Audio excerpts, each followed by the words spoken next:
From KVUE News in Austin, you're watching Texas This Week with Ashley Goodo. Good Sunday morning. This week, we're learning frustrating new details about law enforcement failures during the Robb Elementary School massacre as lawmakers in the Texas House of Representatives serve a notice of deposition to one law enforcement leader who they say has refused to testify. Let's get to the three things you need to know in Texas politics. On Wednesday, State Representative Dustin Burrows, chair of the Texas House Investigation Committee on the Robb Elementary School shooting, sent a notice of deposition to Uvalde County Sheriff Ruben Nolasco, who Burrows says had refused to testify. The next day, Nolasco responded saying he thought it was untimely to participate, but added he will testify via Zoom at the committee's next hearing set for tomorrow, but only to the extent it doesn't jeopardize the criminal investigation being conducted by the FBI and Texas Rangers. This all comes as we are learning more about law enforcement failures in the shooting that left 19 students and 2 teachers dead. A new report from Advanced Law Enforcement Rapid Response Training, known as ALERT, spells out how law enforcement agencies handled the May 24 shooting. According to the report, a Uvalde officer armed with a rifle had sights on the shooter before he went inside Robb Elementary, but did not fire because he was waiting for permission from his supervisor. That permission either never came or he didn't hear it. The report states that was a key moment when the gunman could have been stopped, but also notes the gunman was outside of the range officers are trained to shoot at. The report also states after several officers were met with gunfire when they tried to enter the classroom where the gunman was, their response seemed to lose momentum. The report also states officers could have tried to go into the classroom through outside windows or even ripping out sheetrock.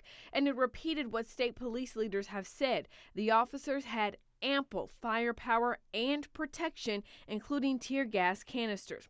And it remains unclear why they waited an hour and 10 minutes to enter the classroom.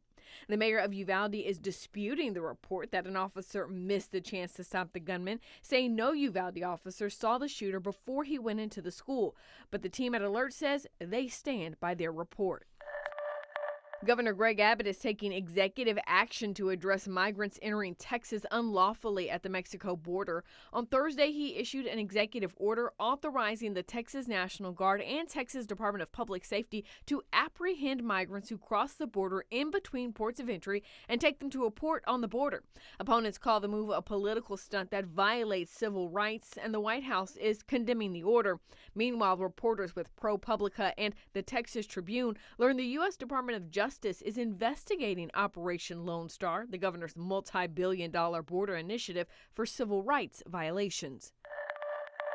Texas-based abortion provider Whole Women's Health is moving its abortion operations to New Mexico. The group has clinics in Austin and several other cities across the state, but with abortion bans taking effect after the U.S. Supreme Court decision to overturn Roe v. Wade, sending abortion rights back to the states, they'll no longer be able to continue their work here.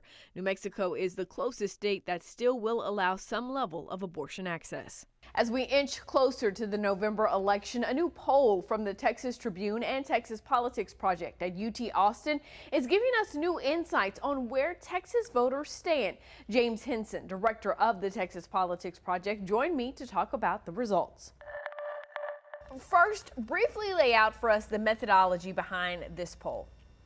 Yeah, we polled 1,200 registered voters using a tried and true method using the internet that provides us a really strong random sample. We were in the field collecting data from June 16th through the 24th, which means that we caught much of the discussion and the controversy over the shootings in Uvalde, but collected data up until the day that the Dobbs decision on abortion was handed down.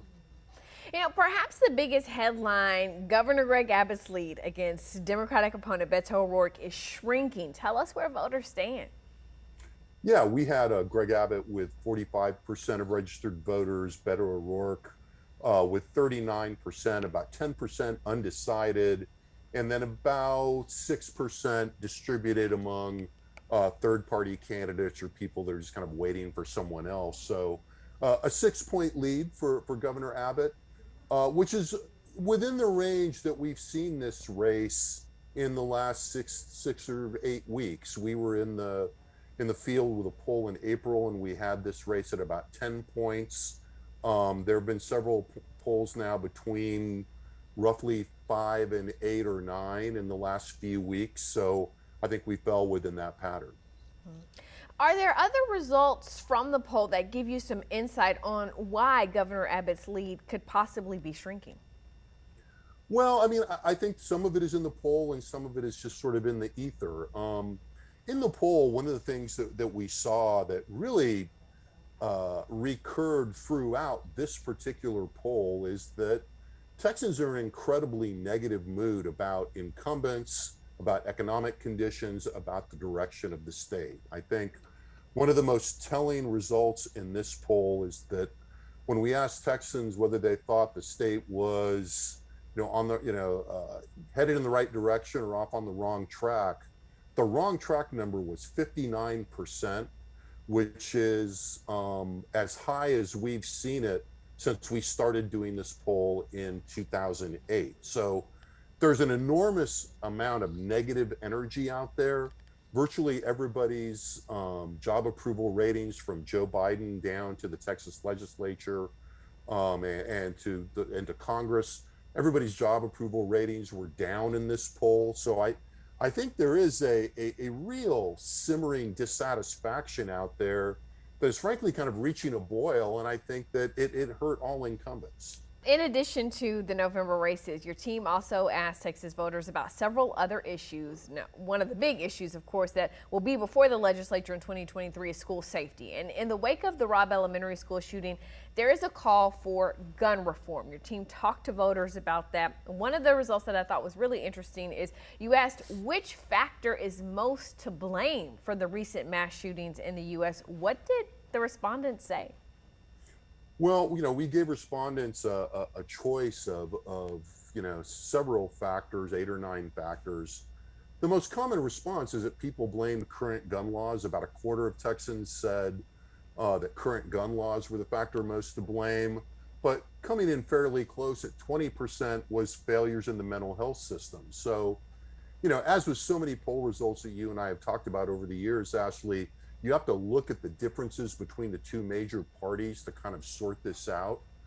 Among Democrats, not surprisingly, the overwhelming, the cause overwhelmingly cited as the most important factor are current gun laws. Half of Democrats say that, that's the main factor. Republicans look very different. About a quarter of Republicans say that this is failures, that the main cause is failures in the mental health system. 21% then say unstable family situations. So this is something that we see when we probe these attitudes fairly consistently. Democrats are inclined to see gun laws as the main factor here. Republicans are more inclined to see more personal factors like one's mental health or their family background rather than directing their attention to gun laws and the presence of guns. Yeah.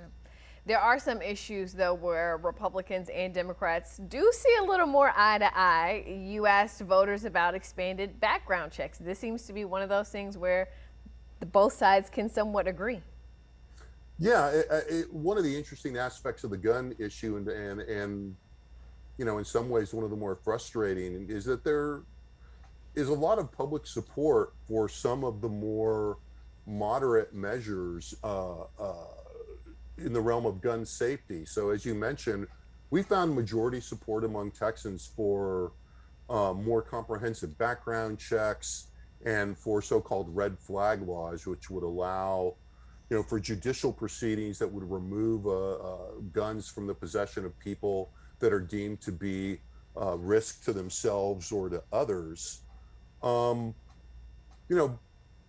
What you see there is overwhelming support among Democrats, strong support among independents.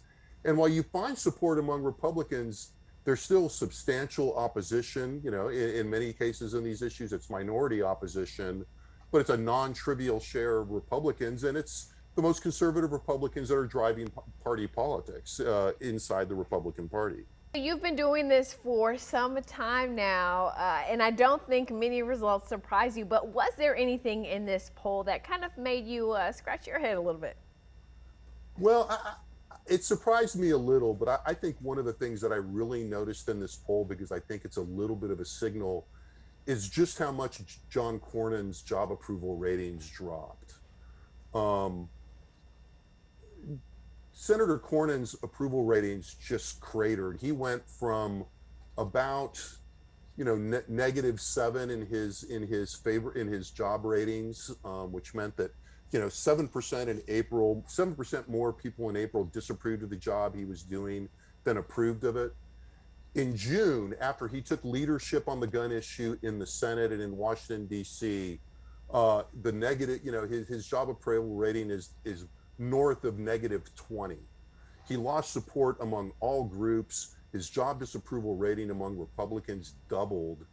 And I think it's really telling about where we are institutionally, that Cornyn was to some degree lauded for taking a leadership role and finding a way to compromise on a bill that nobody was fully satisfied with, but that demonstrated a certain amount of institutional leadership, whether you were satisfied with the bill or not. He got a lot of press coverage, and I think a lot of his colleagues appreciated it. He got no appreciation in Texas. His job approval ratings went down precipitously among Republicans and noticeably among independents, and to the extent that there was room, also among Democrats.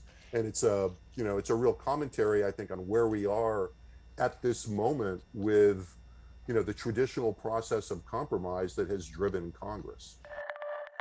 You can find a link to the full poll in the Texas This Week section of KVUE.com. That's Texas This Week.